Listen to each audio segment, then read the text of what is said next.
पूरे भारत की सहायता कसम खा लिया है।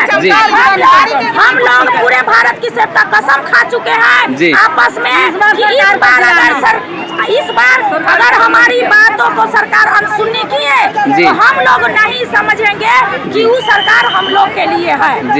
की गुणवत्ता ना बदल जाए तो कह देना। तो 1975 में एक केंद्रीय कर्मचारी को 50 रुपए वेतन मिलता था और एक आंगनबाड़ी को 75 रुपए मानदेय मिलता था। लेकिन आज एक केंद्रीय कर्मचारी 50,000 वेतन ले रहा है और आंगनबाड़ी 5,000 मानदेय ले रही है। मैं पूछना चाहती हूँ सरकार से कि क्या यही अंतर परचेजिंग पावर में भी है कि आंगनबाड़ी के लिए सब कुछ सस्ता मिलेगा और केंद्रीय कर्मचारी के लिए सब कुछ महंगा मिलेगा। माननीय प्रधानमंत्री जी, अगर आपने आंगनबाड़ियों के प्रति सहानुभूति पूर्वक विचार नहीं किया तो आज से आपकी उल्टी गिनती शुरू और नतीजा आपको 2024 के चुनाव में देखने को मिल जाएगा। मैं कहना चाहती हूँ, अगर आपने आंगनबाड़ियों को शासकीय कर्मचारी का दर्जा नहीं दिया तो देश की 26 लाख आंगनबाड़ियां वो जिहाद छेड़ेंगी कि आपको सड़क पर लाकर खड़ा कर देंगे। हमारी बाल विकास मंत्री कहती है कि आंगनबाड़ियां केवल 1 घंटा काम करती हैं, इसलिए सरकार का उनको परमानेंट करने का कोई विचार नहीं है। माननीय मंत्री जी, जिस समय अंग्रेजों ने भारत छोड़ा था उनका भी विचार नहीं था भारत छोड़ने का जो आपका विचार होगा, इसलिए आपको परमानेंट करना ही पड़ेगा।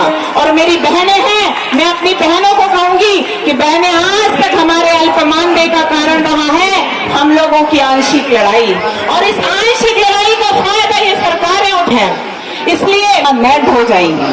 मेरी बहनें ये कह रही थी आने से पहले कि बहन जी हम धरने में जाएं तो सही, कहीं ऐसा तो नहीं कि डंडे बाज जाएंगे। मैंने कहा देखिए बहनों, इस देश में कुछ भी आसानी से प्राप्त नहीं होता, यहाँ तक तो कि हमें देश की आजादी आसानी से नहीं मिली, देश की आजादी के लिए भी हमें कुर्बानियां देनी पड़ी।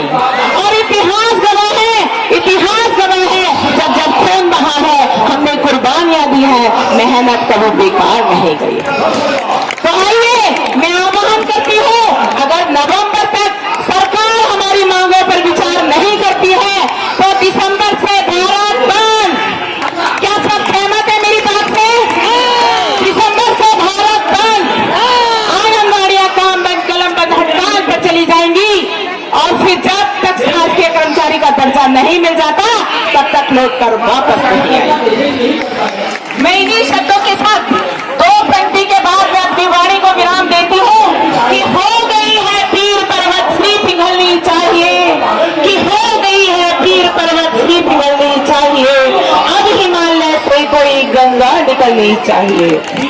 सिर्फ हंगामा करना मेरा मकसद नहीं, सिर्फ हंगामा करना मेरा मकसद नहीं, मेरी कोशिश है इस आंगनबाड़ी की सूरत बदलनी चाहिए, सूरत बदलनी चाहिए।